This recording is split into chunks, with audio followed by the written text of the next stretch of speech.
네, 선생님 안녕하세요. 반갑습니다.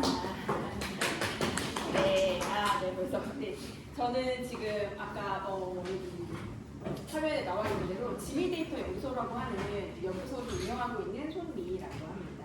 네, 오늘 이렇게 만나 뵙게 돼서 너무 반갑고요. 아까 말씀드렸지만 지금부터 해서 이제 오후 늦게까지 저를 계속 보셔야 되는 상황이에요. 그래서 그냥 천천히 여유롭게 같이 진행을 해보면 좋을 것 같고, 주말에 사실 이렇게 추운 날에 또 너무 바쁜 11월에 나오시기가 정말 쉽지 않으셨을 텐데 대다수의 분들이 현장에 계시다고 들었거든요. 여기 아직 학생이신 분들도 계시고, 근데 아주 힘들게 이렇게 나와주셨는데 오늘 이 시간이 선생님들이 그래도 좀 얻어가시고 업무하시는데 실제적인 도움이 되셨으면 좋겠다라는 마음으로 준비를 했는데요. 중간중간에 궁금하거나 혹시 뭐 그런 거 있으시면은 계속 저한테 이제 요청을 해주시면은 더 의미 있게 저희가 이 시간을 좀 만들어 나갈 수 있을 것 같습니다. 네, 옆에 계신 분은 저희 이제 도와주실 선생님이시고요. 지금 개발자 현직에 하고 있어요. 개인적으로 사실 저희 남편이고요. 네, 그래서 오후 되면 저희 실습을 할 텐데 사실 뭐 여기가 안 돼요 이러는 거 저보다 여기가 나을 거라서 이제 돌아다니면서 이제 도움 받으실 거 있으시면 네, 부탁하시면 될 것 같습니다. 그래서 저도 사실은 이제 유아교육 이제 안 드셔도 됩니다. 저도 이제 사실은 유아교육하는 사람이기 때문에 이렇게 AI에 대해서 막 많이 알고 있고 이러는 사람이 아니에요. 그런데 이제 보시다시피 이제 남편의 주변에 다 개발자고 하다 보니까 저도 이제 정보를 많이 접하게 되었고, 그러면서 이 AI가 우리 교육 분야에서는 참 이제 더디게 이제 활용이 되고 있다라는 생각을 하면서 좀 근데 늦게 사용하면 할수록 결국에는 사용 안 하는 사람만 불리해지는 게임이라는 생각을 좀 하게 됐거든요. 그래서 그럼 우리 교사들은 어떻게 이거를 지혜롭게 사용을 할까에 대해서 계속 고민을 많이 했었고, 작년에 그래서 저희가 이제 현장의 선생님들이랑 함께 어떻게 우리 교사들이 현장에서 AI를 잘 쓰려면 어떻게 하면 좋을지에 대해서 좀 현장에서 적용을 해봤었어요. 그렇게 하면서 고민이 되었던 점도 많이 있고 도움을 얻었다고 생각되는 점도 있기 때문에 그런 부분들에 대해서 좀 나누고 싶어요. 여러분들 지금 혹시 챗GPT 한 번도 안 써봤다 하시는 분은 손 들어볼까요? 네, 그러면 혹시 로그인을 해서 사용한다 하시는 분? 네, 손 로그인 안 하고 그냥 쓴다. 네, 반반 정도 되시는 것 같아요. 로그인 안 하시는 분 조금 더 많으실 것 같아요. 오늘 제가 알려드릴 이제 여러 가지 기능들 함께 사용해 보는 거는 기본적으로는 이제 구글 로그인이 필요해요. 그래서 저희가 이따가 점심 끝나고 만나서 할 때는 구글에 일단 여러분들이 한번 가입을 해보시고 그 다음에 그걸 바탕으로 다른 서비스들 이용해 보는 걸로 시작을 일단 할 예정이라는 점을 말씀드리겠고요. 사실 실제적으로 AI를 현장에서 쓰자 아니면 쓰지 말자 이런 논의가 지금도 많이 있을 거라고 생각이 들고, 특히 이제 현장에서 경력이 좀 많으신 선생님들이실수록 이거 AI 좀 내가 생각했을 때는 좀 위험한데 하는 느낌도 많이 있으실 것 같아요. 그런데 정말 저는 그게 이제 타당한 생각이라고 저도 이제 동의를 하고요. 그럼에도 불구하고 이거를 지금 이제 안 쓰면은 안 쓸수록 지금 뒤처지는 거는 또 분명히 시대의 흐름은 맞기 때문에 결국에는 얘를 우리가 영유아 교사로서 어떻게 사용할 것인지가 지금 관건이 되는 거거든요. 그래서 그 부분들에 대해서 우리가 계속 같이 좀 고민을 해보고, 저는 이제 오늘 강의를 진행하면서 제가 오전에는 이렇게 직접 강의를 해드릴 거고 오후에는 여러분들이 이제 실습을 해보실 건데 실습을 하시면서도 주변 분들이랑 계속 좀 토론을 해보셨으면 좋겠거든요. 이야기를 서로 나누면서 좀 우리가 방향성을 잡아가는 걸로 그렇게 하면 좋을 것 같아요. 뭐 아시겠지만 이 AI라는 게 우리 삶에 들어오게 된 지가 사실 몇 년 안 됐죠. 언제 들으셨나요? 챗GPT라는 게. 끼케야 작년, 재작년, 네, 그래서 한 2, 3년 됐을 거기 때문에 그래서 문제가 뭐냐면 아무도 우리가 유아교육을 함에 영유아 교육을 함에 있어서 AI를 어떻게 사용해야 되는지에 대한 지침을 줄 수가 없다라는 점이에요. 이제서야 막 이제 현실로 와닿고 있는 상황이기 때문에, 그래서 말씀드리고 싶은 것은 정답이 있는 것은 아니고, 근데 중요한 것은 분명히 얘가 어떻게 쓸 때는 되게 유용한데 어떻게 쓸 때는 또 되게 위험한 부분이 있어요. 그래서 그런 부분에 대해서 균형 잡힌 시각을 갖는 게 좋겠다. 그리고 결국에는 여러분들이 아이들이랑도 현장에서 AI를 사용하게 되실 수 있거든요. 그래서 그렇게 사용하셨을 때 그럼 이 아이들은 AI라는 존재에 대해서 어떻게 받아들이게 할 것이냐, 정말 만능이고 똑똑하기만 한 그런 존재인지 아니면 우리가 아주 잘 조절해서 써야 되는 존재인지 뭐 이런 것들에 대해서 교육 현장에서 다룰 때 또 우리가 어떤 것들을 고민하고 어떤 태도로 이 아이들에게 AI를 바라보게 할 것인지에 대해서도 함께 이야기 나눠보려고 합니다. 그래서 오늘 8시간 그리고 또 다음 주 토요일에 8시간 이래서 저희가 16시간 과정으로 지금 구성이 되어 있고 16시간을 다 이제 수강을 하시고 제가 이제 과제물과 간단한 시험 과정이 있는데 너무 걱정하진 않으셔도 되고요. 갑자기 막 지금 불안해 하시는데 제가 다 알려드릴 거니까 그건 걱정 안 하셔도 되고요. 그래서 그 과정을 수료를 하시고 나면은 제가 이제 자격증 과정을 지금 민간 자격증이긴 한데 AI 이제 유아 지도자 자격증을 이제 드리려고 하고요. 그래서 자격증은 뭐 자격증이고 여러분들이 어쨌든 간에 지금 이렇게 토요일에 너무 귀한 시간을 내셔서 이번 주와 또 다음 주에 오시기 때문에 그 시간 동안에 그 유아교육에 대해서 그리고 AI에 대해서 조금 더 균형 잡힌 시각을 가지고 가신다라고 하시면 훨씬 더 아마 도움이 되실 거라고 생각이 듭니다. 그래서 그렇게 시작을 해보도록 하겠습니다. 그래서 오늘의 일정은 좀 이제 궁금하실 텐데 저의 생각은 이렇습니다. 일단은 오전 중에는 제가 2가지 주제에 대해서 강의를 해드릴게요. 이거 찍어서 증빙으로 남기시면 안 돼요. 왜냐면 저희 원래 6시까지니까. 그래서 지금 오전 중에는 제가 강의를 해드릴 거예요. 그래서 첫 번째로는 그래도 AI라는 것에 대해서 우리가 알고는 있어야 얘를 어떻게 사용할지에 대해서 감을 잡을 수가 있어요. 그래서 AI에 대한 설명을 일단 먼저 드리려고 하고 그 다음에 두 번째로는 현장에서 교사들이 이제 AI를 실제로 어떻게 사용했는지를 살펴볼 텐데 이것만 해도 이미 작년 초의 사례예요. 그렇기 때문에 이 사례만 봐도 나는 이 정도도 당연히 하지 하실 것 같고 저는 개인적으로 지금 또 이제 아이토리아라고 하는 그 조직에 있는 그 부속 세세대 유치원이라는 곳이 있어요. 그곳에서 AI를 활용한 사고력 수업이라는 그런 이제 특강을 진행을 하고 있거든요. 유아들이랑. 그래서 그러면서 지금 제가 적용하고 있는 방식에 대해서도 여러분들에게 같이 좀 공유를 해드리면서 그러면 이제 여러분들은 학생으로서 그리고 현장의 교사로서 AI를 일단 내 업무에 어떻게 적용할지에 대해서 한번 고민을 해보시면 좋을 것 같습니다. 제가 그래서 하염없이 빨리 마칠 수는 없기 때문에 점심시간을 좀 여유롭게 일단 가지려고 합니다. 그래서 11시 반이 되면은 제가 샌드위치를 배달을 해놨기 때문에 올 건데 여기서 그냥 휴식하시면서 여유롭게 드셔도 되고요. 아니면 중간에 다녀오셔도 될 것 같아요. 그래서 시간은 1시 반까지 점심시간으로 되어있기 때문에 여러분들 자유롭게 식사하시고 그리고 1시 반에 만나서부터는 저희가 이제 구글에 로그인하는 것부터 시작해서 그 기능들을 실제로 하나씩 한번 체험을 해보면서 제가 현장의 사례를 하나 드릴 거예요. 관찰 사례를 드리면서 여러분들이 이 사례에서 기반해가지고 나는 어떻게 이 놀이를 지원할지 한번 인간으로서 내가 한번 계획을 해보시고 그 다음에 AI는 이것에 대해서 뭐라고 제안하는지 한번 비교를 해보시고 그 다음에 이제 실제로 내가 이 수업을 준비를 함에 있어서 자료를 제작을 할 건데 AI를 활용해서 어떻게 제작할 건지 뭐 이런 여러 가지들에 대해서 실제로 실습을 해보려고 해요. 제가 시간을 굉장히 넉넉하게 오후 시간에 실습 시간을 잡아놨는데 문득 든 생각은 뭐냐면 AI는 우리가 한 30분 고민할 거를 10초 안에 해주잖아요. 그래서 이게 생각보다 시간이 굉장히 단축될 수 있거든요. 그래서 저는 근데 이게 결국에는 얘가 만들어내서 이 결과 시간을 단축해내는 건 너무 중요한데 근데 그 결과를 우리가 어떻게 해석을 하고 판단을 할 것인지에 대해서 고민하는 게 핵심이라고 생각을 하거든요. 그래서 결과는 빨리 나오지만 얘를 어떻게 쓸 것인지, 어떻게 바라볼 것인지에 대해서 우리의 생각을 정리하는 게 중요하기 때문에 아마 토론이 좀 많이 이루어지게 될 거다라고 예상을 해주시면 좋겠습니다. 그래서 서둘러서 갈 일정은 아니라는 점 알고 계시면 좋을 것 같고요. 그럼 강의를 시작해보겠습니다. 혹시 제 목소리가 지금 뒷부분 어떠세요? 마이크 혹시 쓰는 게 편하실까요? 아니면 이렇게 말씀드려도 괜찮으실까요? 네. 네, 첫 번째로는 감사합니다, 교수님. 첫 번째로는 AI의 의미와 현황입니다.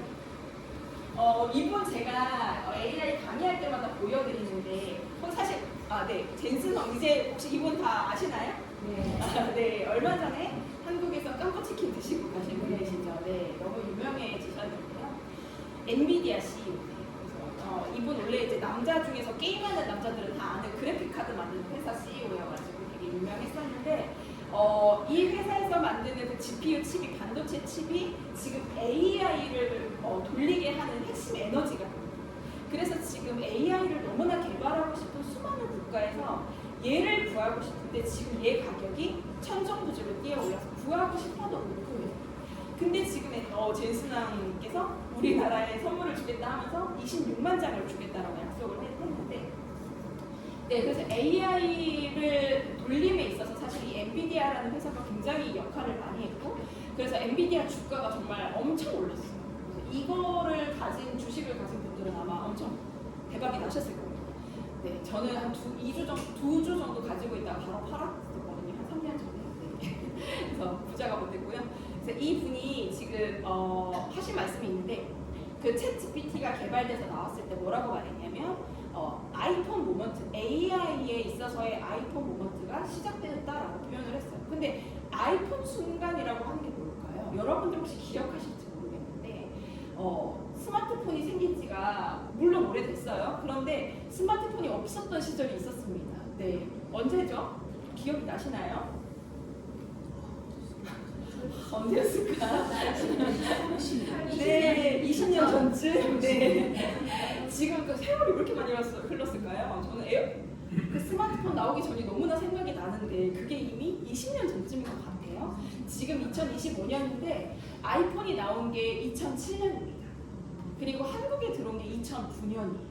그래서 우리가 아마 체감한 거는 한 2010년 무렵부터 그러니까 15년 전쯤부터 한국에서도 이제 스마트폰이라는 걸 사용하기 시작했는데 그 전에는 애니콜, 모토로라 이런 거 있었습니다. 기억나시죠? 네. 네. 반가워하시는 선생님. 네, 막 있었어요. 그런 거 있었고 투지폰 이런 거 있었습니다. 근데 그러다가 이렇게 아이폰이 생기고 그리고 우리 또 갤럭시 이런 이제 스마트폰이 생기게 되고 나서 여러분들 뭐가 달라진 것 같으세요? 제일 눈에 띄게 달라진 게 뭐라고 생각하세요? 일단은 지하철 이런 거 타보면은 옛날에는 막 멍하게 있는 사람도 있고 자는 분도 계시고 책 보는 분도 되게 많았잖아요. 근데 지금은 다 어떻게 하고 있죠? 다 핸드폰으로 하고 있죠. 네, 저도 정말 이제 이 핸드폰을 놓지를 못하고 있거든요. 저희 아이가 지금 4학년 2학년인데 저희 아이들한테 핸드폰 이제 그만 봐라 이렇게 얘기를 하면은 엄마도 보잖아 이렇게 이제 한단 말이에요.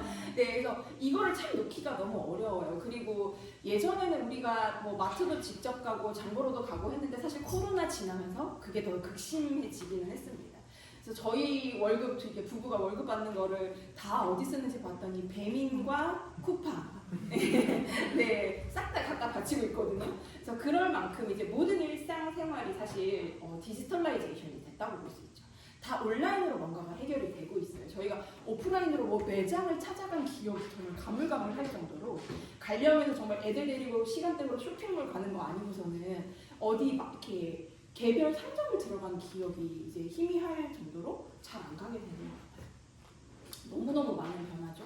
뿐만이 아니라 우리가 영화를 본다라고 해도 이제 예매를 다 어디서 합니까?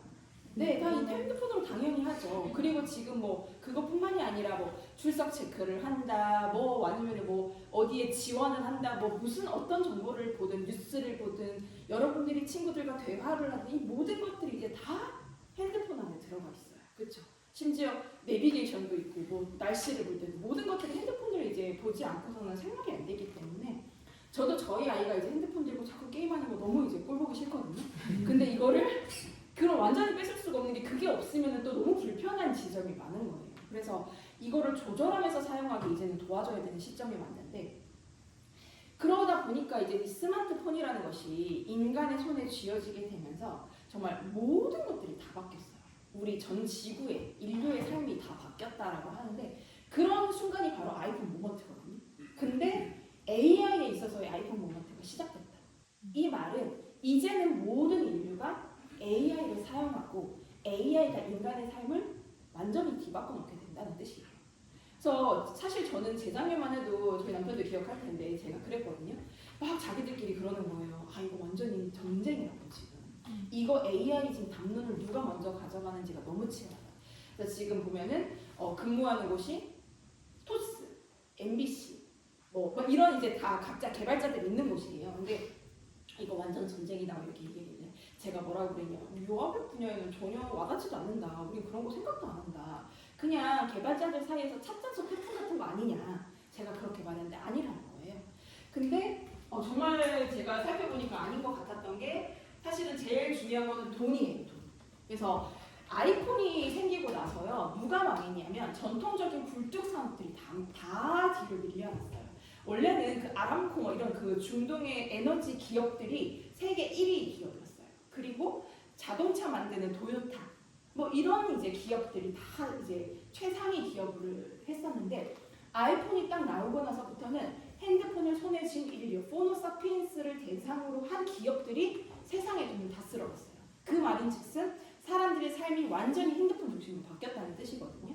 그래서 나오는 회사들이 구글, 페이스북, 마이크로소프트, 애플 이런 회사들, 그러니까 핸드폰을 그 스마트폰을 쥐는 사람을 대상으로 하지 않고서는 돈을 벌 수 없는 지경이 된 거죠. 지금 그게 담론이 어디로 넘어왔겠어요? AI로 넘어온 거예요. 그래서 이제 세계 1위 기업이 엔비디아로 바뀌고, 그리고 이제 마이크로소프트는 살아남은 이유는 챗GPT를 만든 오픈 AI라고 하는 회사를 막대한 지분을 투자한 회사가 마이크로소프트예요. 그래서 이제 살아남았죠. 애플은 지금 그 담론에서 지금 약간 밀리는 기분이 들어요. 그래서 지금 약간 주가 방어를 하기가 어려워하고 있습니다. 그래서 지금은 이제 어떤 기업이든지 간에 심지어 저의 지미데이터 연구소조차 AI를 통하지 않고서는 뭔가의 이야기를 할 수 없는 이제 그런 상황으로 치닫고 있습니다. 그래서 이제 여러분들 핸드폰에서 애플 어플리케이션 이런 거 한번 보시면요, 다 AI 적용했을 겁니다. 이제 아이들 어린이집 계시는 선생님들 뭐 예를 들면 방과후 무슨 업체 교육 이런 거 오면 다 이제 뭐라고 말해요? AI 적용했다고 하죠. 그래서 AI 어디를 가나 지금 뭐 새로 정권이 바뀌어도 AI고 뭐 어디서든지 공문이 와도 AI고 지금 다 AI로 뭔가가 바뀌고 있는 와중인데 우리는 지금 챗GPT는 써봤지만 아직 로그인해서 내가 얘랑 본격적으로 친해지지도 않았고, 그리고 얘를 사실은 나는 업무에 쓰는 거는 좀 표절에 가깝다고 사실은 느끼고 있고, 이거는 조금 비양심적인 거 아닌가라는 생각도 사실은 있고, 그러다 보니까 적극적으로 얘를 그리고 뭘 사용해야 될지도 솔직히 모르겠고, 이러다 보니까 쓰면서 죄책감, 안 쓰면서 불안감, 이런 마음들이 공존하면서 근데 세상은 막 AI 중심으로 돌아간다고 하고 이러는 와중에 저희가 있는 거예요. 근데 국가에서 이제 디지털라이제이션에 대한 이제 코로나 시기 때부터 해가지고 국가에서 다 이제 그런 걸 다 디지털화하자, 바꾸자라고 하면서 어떤 분야, 어떤 계층의 사람들이 이런 것에 조금 속도가 느리냐, 그 변화에 적응하는 속도가 느리냐 했을 때 고소득 계층과 저소득 계층을 비하면 어땠을까요? 저소득 계층이 조금 더 변화에 느리더라. 그리고 대기업과 중소기업 중에서는요?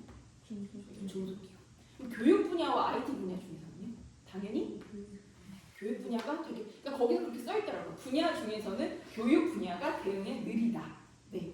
그러니까 국가에서 단체로 이렇게 막 쏟아 부어가지고 정책적으로 바꿔주지 않으면 개별 교사단에서 새로운 IT 기술을 접목해가지고 자기 업무에 적용하기라는 굉장히 어렵습니다. 그런 지침을 들은 적도 없고 내가 어떻게 해야 될지도 모르겠고 윗교사, 내 기라상 같은 선배님들과 기관장님들과 교수님들은 하시지도 않는데 나 혼자 그렇게 적용하다 보면 이렇게 굉장히 불안하잖아요. 그래서 저희가 이제 혼란을 겪고 있는 상황이다라고 할 수 있고요.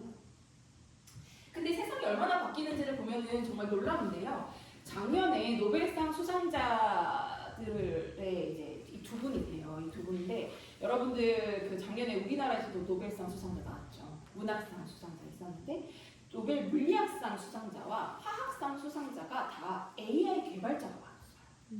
근데 이게 약간 저는 처음에 말이 안 된다고 생각한 게 이거 이렇게 지금 이렇게 찍는 건가요? 네. 그 말이 안 된다고 생각을 한 게 물리라고 하는 것은 직접적인 이렇게 있는 물질이어야 되잖아요. 그러니까 우리 실제 저희 공간 안에 존재하는 게 물리적인 거잖아요. 근데 이 AI라고 하는 것은 디지털 공간에 존재하는 가상의 존재거든요. 근데 그것조차도 디지털 세상조차도 물리의 영역으로 확대를 시킨 거예요. 그래서 이 사람들이 그 노벨 물리학상을 받았어요. AI를 개발해서 인류의 삶을 굉장히 많이 바꾼 공을 인정받아서 상을 받으신 거거든요. 화학상 수상자, 그러니까 이 지금 제프레이턴 교수도 구글 개발팀이었고요. 그 다음에 화학상 수상한 팀도 구글 팀이에요. 그래서 거기서는 무슨 뭐 인체 단백질 구조를 AI를 통해서 발견을 해가지고 의학 분야에서 무슨 그런 상을 받았다고 하더라고요. 유전자 구조 이런 거에 대해서. 그래서 이만큼 지금 인류의 삶에 정말 너무 이제 공헌을 하는 게 AI다, 영향을 미치는 게 AI다라고 하는데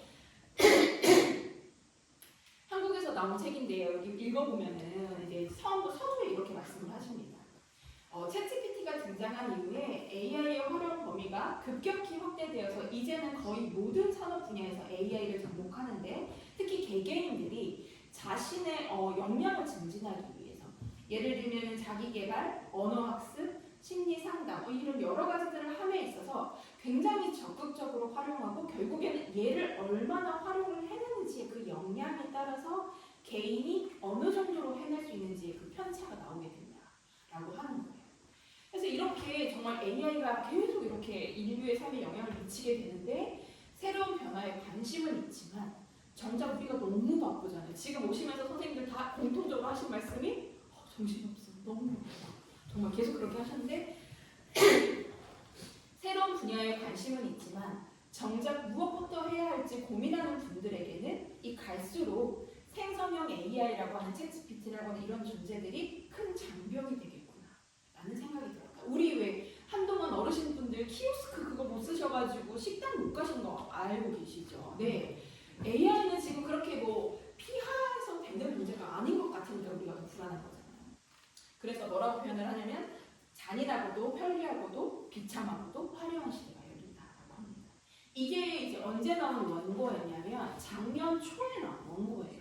근데 이 말도 이제는 옛날 말로 느껴집니다. 왜냐하면 지금 우리 중에서 아무도 이제 AI랑 대화 한번 안 해본 사람은 없잖아요. 그러니까 이 말조차도 이제 옛날 말인데 문제는 이제 뭐냐면 얘를 어떻게 쓸 것이냐의 문제입니다. 그래서 사실은 지금 이제 교육 분야는 우리가 굉장히 사실 보수적인 사람들이 많고요. 그리고 무학교육 분야는 더더군다나 이런 미디어 사용을 아이들에게 하는 것도 너무 이제 조심스럽고 왜냐하면 아이들은 삐아제의 감각 운동기에 따르면 손으로 다 직접적인 그런 터치와 감각을 통해서 그 지식적인 정보를 구성해 나가는 존재이기 때문에 이 가상적인 디지털적인 그런 것만 이렇게 눈으로만 봐가지고서는 아이들이 의미 있는 경험을 하기가 어렵다라고 우리가 배웠습니다. 그렇죠? 그렇기 때문에 디지털 매체를 사용하는 것에 대해서 일단 물음표가 있고요. 그리고 교사가 자기의 업무, 정말 이 우리 반 아이들의 발달과 흥미와 현재 놀이 진행에 대해서 세밀하게 관찰하고 그런 것들을 해석해내고 무슨 의미인지 그리고 그런 것들에 대한 지원 전략을 짜고 이거는 다 교사가 고유의 해야 되는 전문적 영역인데 이거를 AI에 도움을 받는다? 그건 안 되지 않나? 라는 생각도 있는 거죠. 그래서 우리가 굉장히 사실은 조금 겁을 먹고 있는데 여기 표현을 보면 최재천 교수님이십니다. 이분 동물 진화론자, 진화 심리학자 아시죠? 이분. 네, 이분이 AI에 대한 본인의 생각을 말씀하셨어요. 문과 출신들이 훨씬 겁먹고 있다. 왜냐하면 이제 사실 개발자들이나 이런 사람들은요 새로 기술이 나오면요 도덕성이나 이런 거 생각 안 합니다. 뭐 할 수 있지? 이걸로 내가 어떻게 써먹지? 이거에 막 혈안이 돼가지고 불나방처럼 만듭니다. 그래서 밤새 그런 걸 뒤집니다. 새로 기능이 뭐가 나면 내가 이걸 어떻게 써먹을까? 근데 우리는 얘를 쓰는 게 옳은가 그른가부터 생각을 합니다. 그래서 사실 이렇게 굉장히 이것에 대해서 두렵고 얘가 인간의 삶에 혹시 뭐 이런 것들이 이제 걱정이 많단 말이죠. 근데 이분은 이제 뭐라고 설명을 하시냐면 얘는 LLM이라고 제가 나중에 말씀드릴 텐데요. 라지 랭귀지 모델이에요. 거대 언어 모델이에요. 그래서 언어에 기반을 두고 전 세계에서 인간이 내뿜는 모든 텍스트, 언어 정보들을 학습을 했고 언어를 기반으로 말을 해주기 때문에 굉장히 문과에 적합한 문과생에 가깝다는 거예요. 챗GPT는.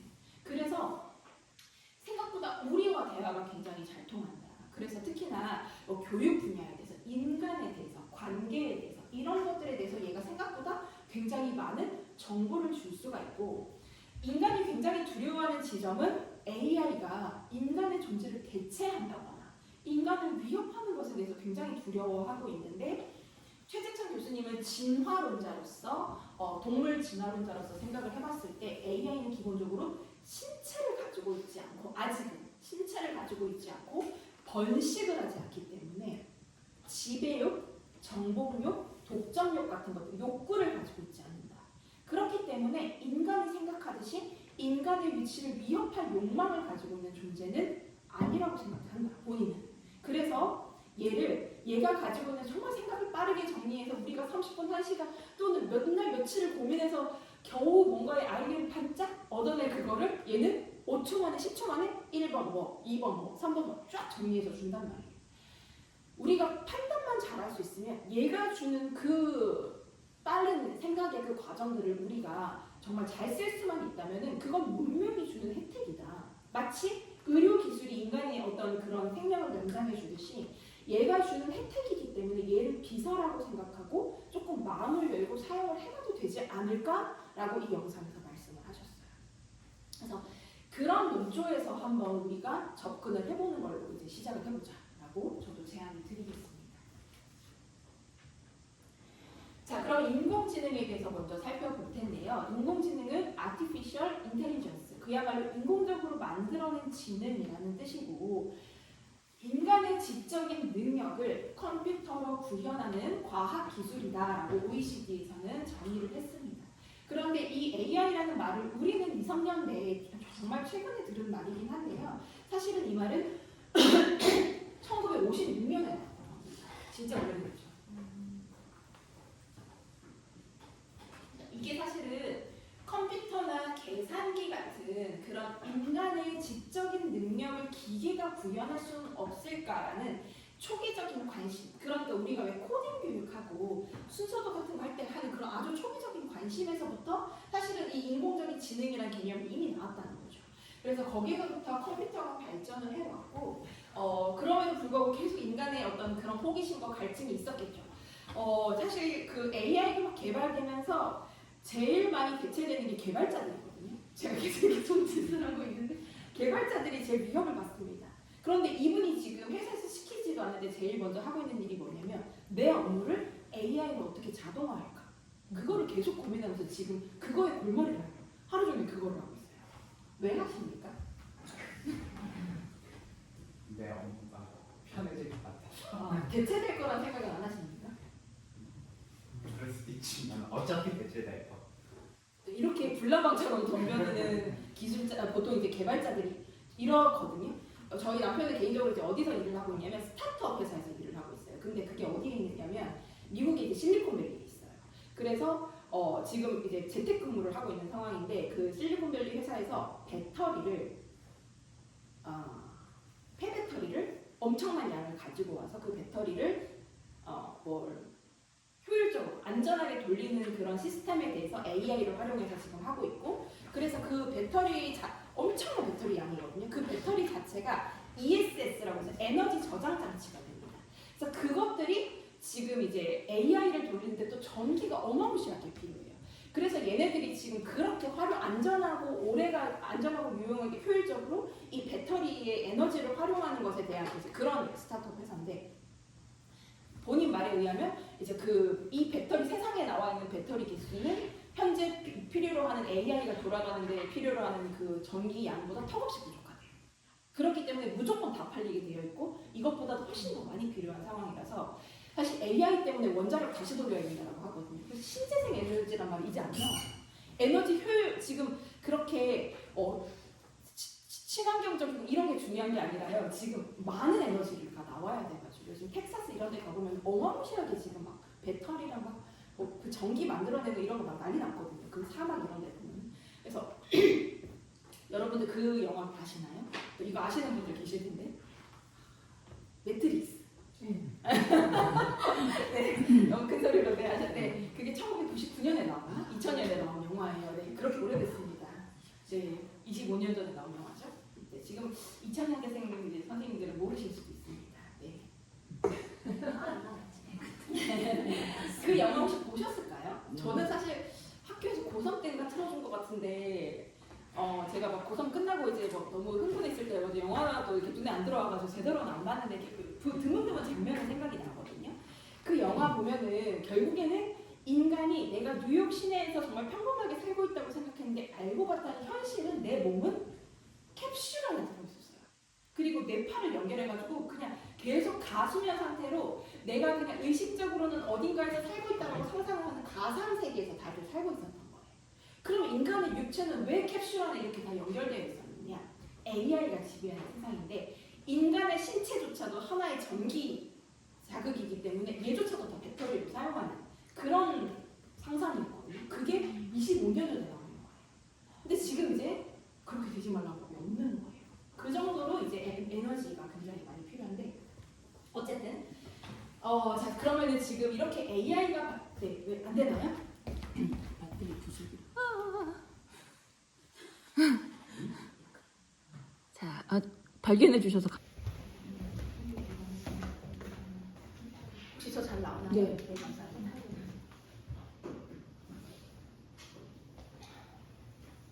있는 앞에서 욕하기 좀 그렇긴 한데 이게 뭐지? 잘 나오나요? 네. 정말 자기 일은 너무 잘하거든요. 근데 우리는 교사잖아요. 그럼 종합적으로 자꾸 이렇게 상황을 보잖아요. 그리고 이런 걸 만약 이렇게 해놔도 보는 사람이 화면이 보일까? 이런 것까지 생각을 해야 되잖아요. 근데 그냥 이렇게 놔두고 가가지고 제가 진짜 너무 개발자는 뭐하고 사냐 이렇게. 근데 돈은 저보다 너무 잘 벌어요. 그게 너무 억울해요. 왜냐면 저는 제가 생각했을 때 정말 훨씬 더 너무 진짜 그렇거든요. 근데 이게 개발자들이 돈 버는 세상인 게 좀 억울하지 않습니까? 저희는 되게 팔방민이잖아요. 다 잘하잖아요. 그렇죠? 아닌가요?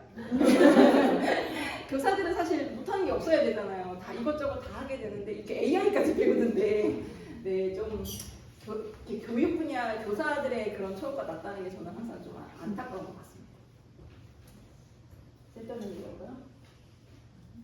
자, 그래서 지금 그래서 어느 과정을 거쳐서 AI가 지금까지 왔는지를 잠깐 볼 텐데 사실 이런 뭐 중간에 어땠다라는 건 다 저희가 이제 넘어가도 될 것 같고 사실 이 1980년대 기계학습이라는 거를 이제 하면서 그러니까 이제 우리가 코딩을 해봐도 뭐 그렇고 뭐 순서도 이런 걸 해도 그런데 그 경우의 수를 막 집어넣잖아요. 그래서 그런 경우의 수를 최대한 많이 집어넣었을 때 이제 이때부터 얘네가 뭔가 종합적으로 판단을 하더라고요. 종합적으로 경향성을 파악을 해내고 뭔가 예측을 하고 결과를 도출해내는 그런 것들이 나타나서 진짜 이제 기계가 제법 유사하게 인간의 능력을 흉내낸다라고 했었지만 이게 계속 한계에 봉착을 했었는데 어떤 요인들로 인해서 지금 이 AI가 만들어지게 됐느냐면 첫 번째로는 뇌신경의 그러니까 뇌과학의 발달이에요.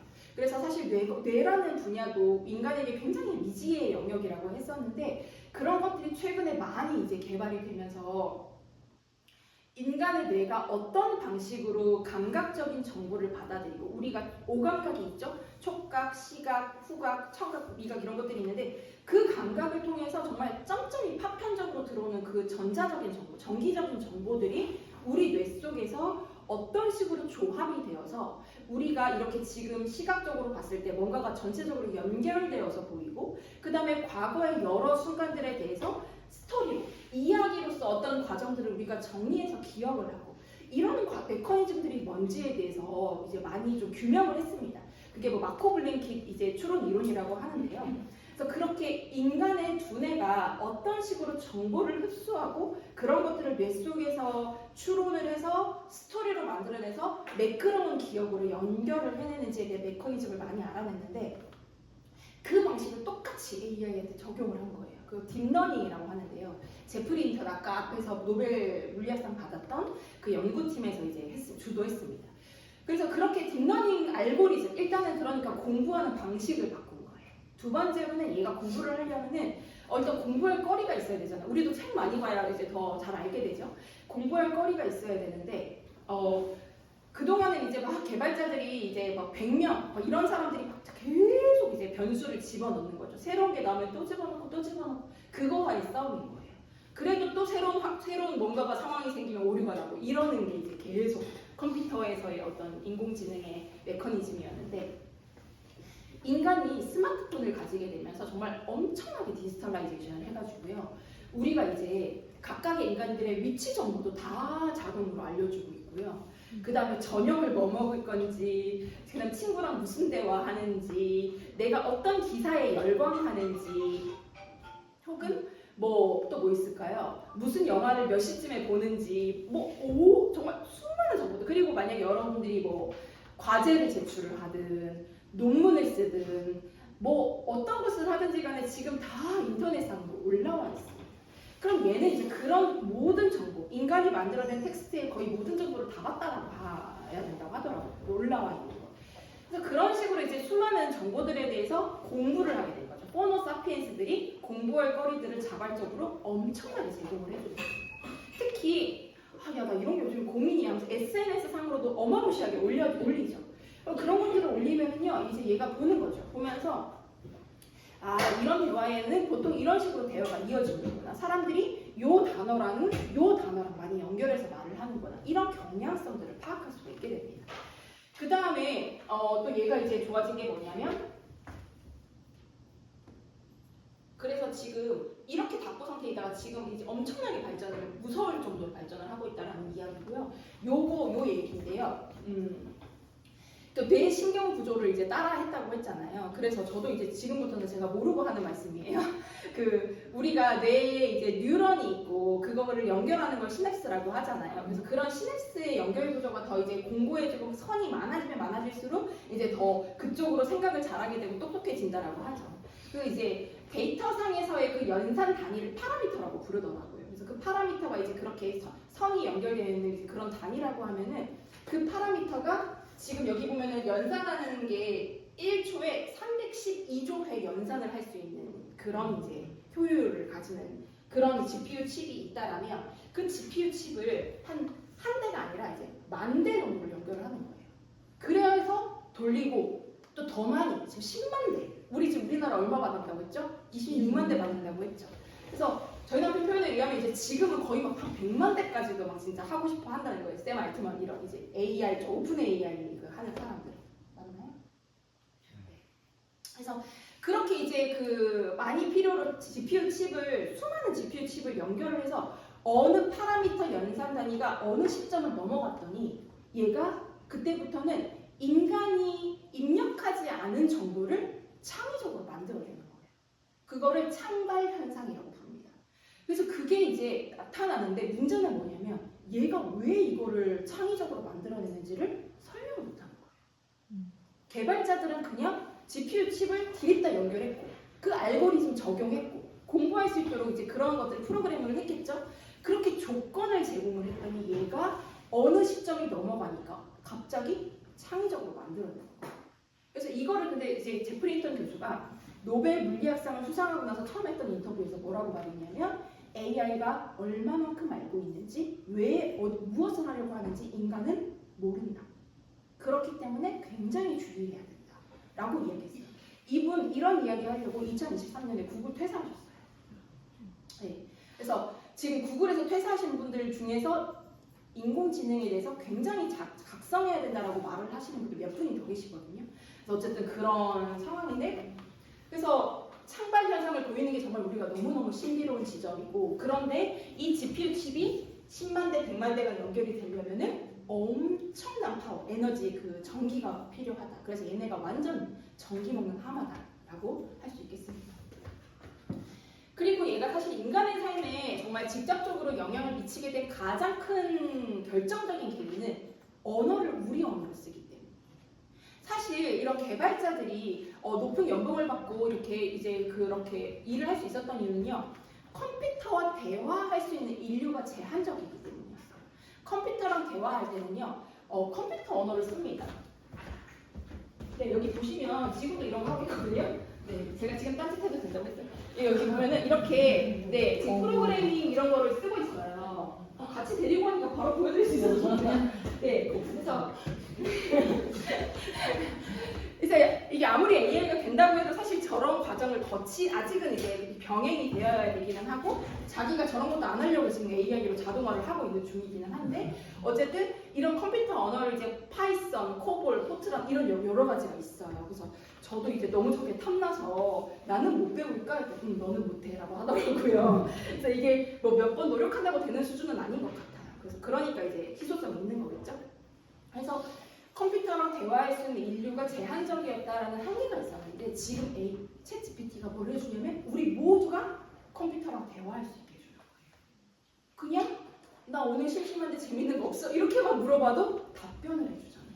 그래서 이게 우리로 하여금 정말 엄청난 변혁을 만드는 거거든요. 그래서 지금 저희 이제 로그인 되어 있는 거 이따가 보시면은요, 이 개발자도 결국에는 그 LLM 써가지고 챗GPT나 제미나이 이런 거 써가지고요 엄청 그런 정보를 많이 얻어요. 그러니까 예를 들면 여기 막 코딩하고 이런 프로그래밍 할 때 어떻게 하면 좋을까 거기다 물어봐요. 그래서 거기랑 의논해가지고 또 여기다 적용하고 그러면서 지금 그 과정을 여기로 많이 이제 넘겼거든요. 우리가 챗GPT 사용하듯이. 그래서 어쨌든 간에 지금 챗GPT 같은 것들을 우리가 굉장히 직접적으로 사용하게 되면서 어제 저희 아버지가 70세가 이제 넘으셨는데 저한테 갑자기 제가 되게 저 서울에서 어제 이제 저도 일 마치고 내려와가지고 그 7시에 밥 먹고 있는데 굳이 챗GPT로 뭘 좀 알려달라는 거예요. 본인이 뭐 이거를 해야 되는데 내가 질문을 어떻게 해야 될지 모르겠다 하시면서 시골 사는 저희 아버지조차도 이거를 이제 사용하려고 하시는 거예요. 그래서 모르시면 안 하시면 된다 했는데도 아니다 알려달라 이렇게 하시더라고요. 예. 그럴 정도로 지금 이제 전 인류가 다 씁니다. 그게 언어가 되기 때문이다 라고 할 수 있습니다. 자, 그러면 챗 GPT라고 하는 것을 보면은요, 우리가 얘가 뭔지를 좀 알 수 있어요. 일단 채팅이죠, 채팅. 대화한다. 컴퓨터와 대화를 하는데 Generate. 그래서 얘는 생성을 해서 답변을 하는 거예요. 우리가 여기서 여러분들이 진짜 헷갈리시는 게 구글이나 네이버, 다음 이런 데는 우리가 검색을 하잖아요. 그렇죠? 서치를 하는데 검색을 하면은 기존에 누군가가 만들어 놓은 정보 중에서 나에게 가장 적합하고 잘 만들어진 정보를 검색을 하면서 찾아내는 개념이라면 얘는 뭐냐면 내가 막 뭐를 물어보면은 내 질문에 따라서 답이 바뀌어. 그거를 그냥 만들어내는 답인 거예요. 그럴싸하게. 그게 되게 포인트예요. 여러분 그러니까 물론 얘가 그래서 만들어내니까 얘는 되게 못 쓰겠다 했더니 우리 검색도 할 수 있게 해줄게 하고 검색 기능도 넣어버렸거든요. 그래서 지금은 둘 다 되기는 한데 그래도 근본적으로 얘가 창의적인 답변을 해낸다는 점이 굉장히 다른 지점이에요. 두 번째로는 그럼 뭐를 어떻게 그렇게 할 수 있는데 했더니 프리트레인 전부 다 대화납돼요. 인간이 만들어야 했던 수많은 그 요즘엔 책들도 다 디지털라이제이션이 돼 있죠. 그래서 그런 것들도 다 학습을 했기 때문에 사전에 인간이 만들어낸 대화들, 그런 문서들, 자료들, 기사들 그런 것들을 가지고 생각을 한대요. 그러면은 뭐냐면 만약에 대화를 쟤를 진짜 어떻게 괴롭히면 좋을까? 이런 부정적인 대화가 쌓였으면은 그 평균치를 얘가 낸다고 생각하면 얘의 방향성도 성격도 어떻게 바뀌겠어요? 네, 그게 지금 되게 무서운 지점이에요. 그리고 만약에 사람들이 이거를 뭐 예를 들면 막 주식 막 그런 거 그러니까 어쨌든 얘를 어떤 방식으로 쓰는지가 그 평균치가 모여지는 거에 따라 얘가 방향이 바뀌어요. 그렇게 되고 있거든요. 어쨌든 프리트레이닝 했고요. 그 다음에 어떤 방식이냐면 아까 이제 딥러닝 알고리즘이라고 말씀드렸는데 얘네가 돌아가는 모델이 다음 언어 예측 모델이래요. 트랜스포머. 그래서 이게 어떤 식이냐면 예를 들어서 오늘 비도 오고 날씨도 쌀쌀한데 저녁에 이라고 제가 해볼게요. 그럼 여러분들 그 뒷단어 뭘 먹을까라고 하면 거기 뭐 들어가시겠어요? 오늘 비도 오고 날씨도 쌀쌀한데 저녁에 뭐 먹을까 하면 여러분 뭐라고 하시겠어요? 파전. 네, 지금 제가 이거 한 질문 10번쯤 해봤는데 공통적으로 나온 게 파전이거든요. 네, 그래서 파전에 막걸리 이렇게 나왔거든요. 네, 그래서 그런 식이에요. SNS로도 막 자기가 어쨌든 간에 막 감정에 대해서나 상황에 대해서나 어떤 여러 가지 기사도 이 단어 많이 붙는 요 단어가 나왔을 때 흔히 많이 나오는 조합의 단어들이 있단 말이에요. 그런 것들로 조합해서 말을 만들어낸다는 거예요. 그게 트랜스포머 모델이거든요. 그래서 내가 질문을 할 때 어떤 단어의 조합으로 말을 하는지에 따라서 뉘앙스가 달라질 수 있는 거예요. 그래서 질문하는 능력이 필요하다라고 하는 겁니다. 여기서 우리가 이제 헷갈리지 말아야 되는 것이 생성형이기 때문에 검색이 아니다.